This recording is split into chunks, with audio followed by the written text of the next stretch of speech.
er det så selvfølgelig fordi I løber derop, men I må også godt lige samle lidt mod til jer. Vi skal have fat i en deltager mere. Hun kalder sig Sia, og hun står lige herude, og hun kommer på scenen til taktfast bifald.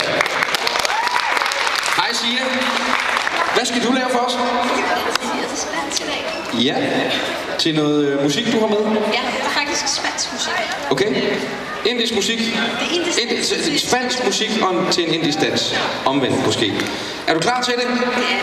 Ja. Er I klar til det?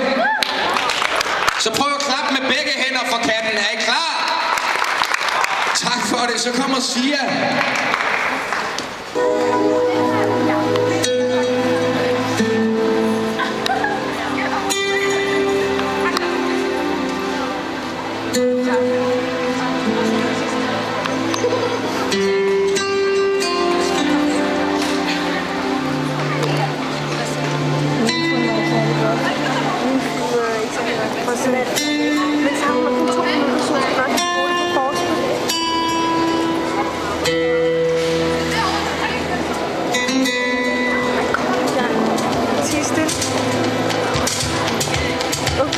Man kan lide det.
Sådan!